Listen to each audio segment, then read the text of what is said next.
உங்களுக்கு முடிவு இல்லை, புது துவக்கம். சொல்லுங்க, நியூ பிகினிங்.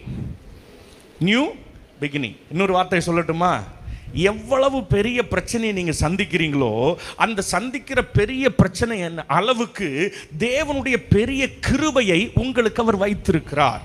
அப்படியே எவ்வளவு சின்ன பிரச்சனையை நீங்கள் சந்திக்கிறீர்களோ அந்த சின்ன பிரச்சனை அளவிற்கு ஏற்ற கிருபையை என் தேவன் உங்களுக்கு வைத்திருக்கிறார்.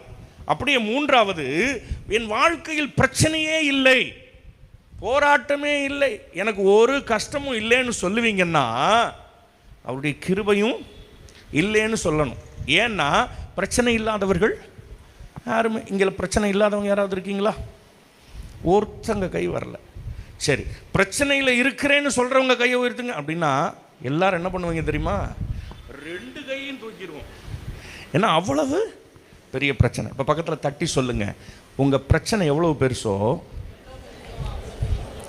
Thank you sister. அதான் சொல்லி சொல்லுமாம் கிளிப்பிள்ளை, சொல்லாமல் சொல்லுமாம் தேவ பிள்ளை. சொல்லி சொல்லி சொல்கிறது அது கிளிப்பிள்ளை.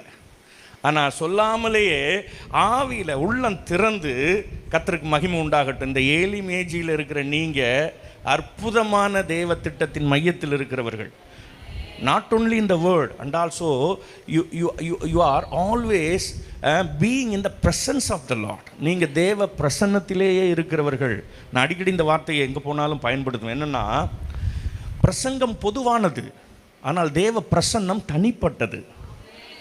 பிரசங்கத்தை கொடுக்க முடியும், ஆனால் தேவ பிரசன்னத்தை எடுக்க முடியும், எடுத்துக்கொள்ள முடியும். ஹல்லேலூயா.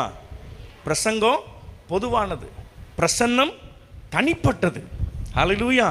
அப்போ பிரசங்கத்தை கொடுக்க முடியும், ஆனால் தேவனுடைய பிரசன்னத்தையோ எடுத்துக்கொள்ள முடியும்.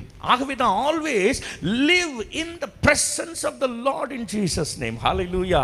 என்ன கேட்குற தேவ ஜனமே, உன்னுடைய ஜெபங்கள் கேட்கப்பட்டு தான் இருக்குது. சில நேரத்தில் என் ஜெபம் கேட்கப்படலேன்னு நீங்கள் நினச்சிங்கன்னாலும் ஆண்டவரை பார்த்தே நீங்கள் சொல்லுங்கள், இந்த நேரத்தில் என் ஜெபம் கேட்கப்படாததற்காக நன்றி ஆண்டவரே. அநேக நேரத்தில் நம்முடைய ஜெபம் கேட்கப்படாததும் நன்மைக்கு. அதனால தான் ஆண்டவரே சொல்லுகிறார், உன் நேரம் அல்ல, உன் நோக்கம் உண்டு, ஆனால் உன் நேரம் அல்ல, என் நேரம்.